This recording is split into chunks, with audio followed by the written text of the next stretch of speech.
अध्यक्ष महोदय, या ठिकाणी हा जर विषय आपण बघितला तो खऱ्या अर्थाने का चर्चेत आला त्याचं मुख्य कारण म्हणजे तिथं असणाऱ्या सामान्य लोकांनी हा विषय हातात घेतला, आंदोलनं केली।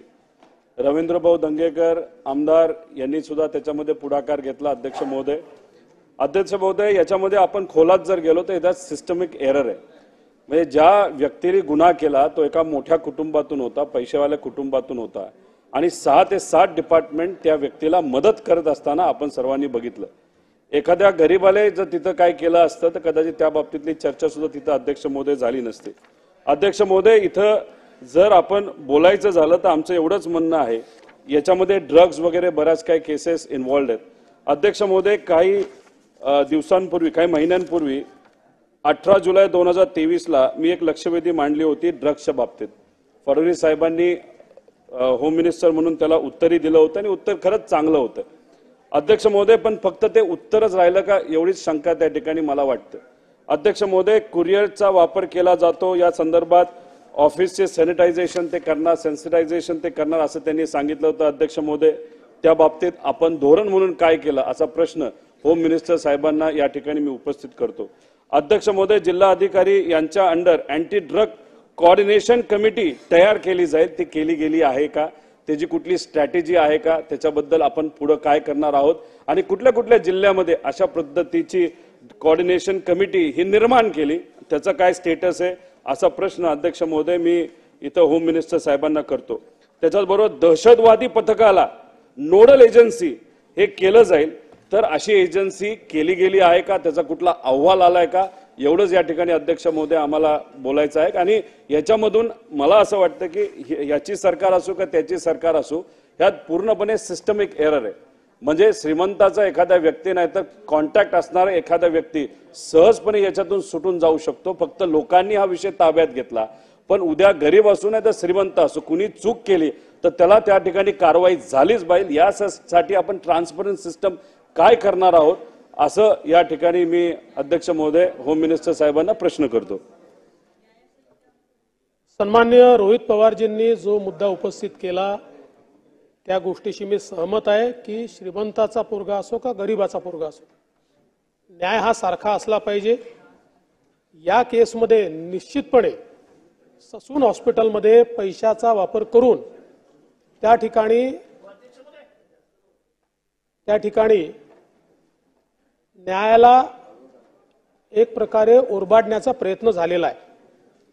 पण एक गोष्ट मी लक्षात आणून देतो की पुन्हा पुन्हा आणून देतो, कारण हा एक या ठिकाणी सातत्याने चाललेला आहे सांगणं की लोकांनी ओरड केली, माध्यमांनी ओरड केली म्हणून अशा प्रकारची कारवाई झाली, सत्य नाही। मी तुम्हाला घटनाक्रमाची पुन्हा एकदा वेळ सांगतो की रात्री 2:30 वाजताची घटना आहे। त्याच्यानंतर त्यांना पोलीस स्टेशनला आणलाय, 8:30 वाजता गुन्हा दाखल झालेला आहे। 8:30 वाजता गुन्हा दाखल झाल्यानंतर त्यांची मेडिकल झालेली आहे। मेडिकल मध्ये काही असू द्या, पण त्या ठिकाणी त्याच दिवशी 10:30 वाजता वरिष्ठांनी FIR मधलं जे 304A होतं ते केस डायरीमध्ये 304 करायला लावलं। त्याची वेळ आहे, टायमिंग आहे आणि मी आपल्याला त्याच दिवशी 12 वाजता ज्युएनाईल जस्टिस बोर्डाकडे केलेला अर्ज आहे की ज्या अर्जामध्ये स्पष्टपणे त्यांनी सांगितलेलं आहे की हिनियस क्राइम आहे आणि याला ॲडल्ट म्हणून तुम्ही ट्रीट करा। त्यामुळे हे सगळं जे काही केलेलं आहे हे करत असताना याच्यामध्ये आपण जर बघितलं तर कुठलाही डिले नाहीये। डिले कुठला आहे तो मी सांगितला की त्यांनी 8:30 ला गुन्हा रजिस्टर जो काही केला त्यानंतर मेडिकलला पाठवलं, त्याच्या आधी पाठवायला हवं होतं। आणि अशा प्रकारचा गुन्हा दाखल करत असताना वरिष्ठांना इन्फॉर्म करण्याची पद्धत आहे ती त्यांनी केलेली नाही। या 2 चुका त्याच्यामध्ये आहेत। पण आपण जे म्हणालात, निश्चितपणे प्रत्येक गुन्ह्यातनं आपण काही गोष्टी शिकतो।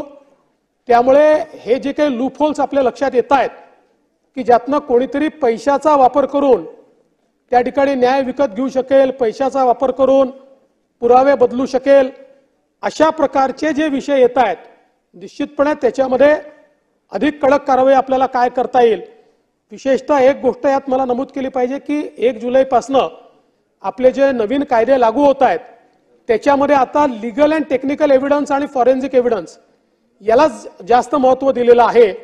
त्या प्रकारची तयारी देखील आपण केली, पण तो वेगळा विषय आहे. पण त्यातनं निश्चितपणे या गोष्टी ऍड्रेस होतील.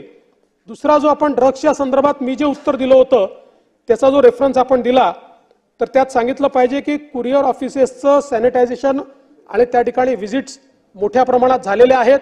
जेव्हा आपली चर्चा होईल चर्चेच्या उत्तरात मी आकडेवारी सहित ते सांगेन, पण ते आपण निश्चितपणे केलं.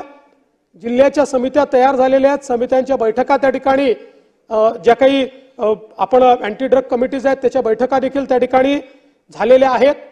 आणि एटीएस नोडल तर त्याच्यामध्ये जे काही केंद्र सरकारचं नार्कोटिक्स कंट्रोल ब्युरो आहे, पण एटीएसला याकरता त्याच्यामध्ये आपण इन्व्हॉल्व केलेलं आहे की अलीकडच्या काळामध्ये आपल्या हे लक्षात आलं की जे काही विशेषतः कंटेनरने ड्रग्स पाठवायचे असा एक प्रयत्न 3-4 वेळा झाला आणि वरती वेगळ्या गोष्टी आणि खाली कंटेनरमध्ये त्या ठिकाणी ड्रग्ज अशा प्रकारचा जो विषय लक्षात आला. आणि हे विशेषतः आपल्या आजूबाजूच्या देशातनं जे पुश होत आहे आणि म्हणून याला शेवटी कुठेतरी टेरर फंडिंगशी देखील याचा संबंध आहे. म्हणून एटीएसला देखील याच्यामध्ये आपण जोडून घेतलेलं आहे. केंद्र सरकारनेच ते केलेलं आहे. एटीएसला देखील त्या ठिकाणी आपण जोडून घेतलेलं आहे. आणि अशा प्रकारे हे जे कंटेनर्स वगैरे आहेत आता आपल्या पोर्टवर आतापर्यंत याची आधुनिक एक्सरे मशीन नव्हती, ती पण मशीन आता आलेली आहे. त्यामुळे प्रत्येक कंटेनर हा ज्या मशीनच्या माध्यमातून ड्रग्ज डिटेक्ट करता येतात अशा मशीनचा एक्सरे झाल्याशिवाय आता बाहेर जाऊ शकत नाही.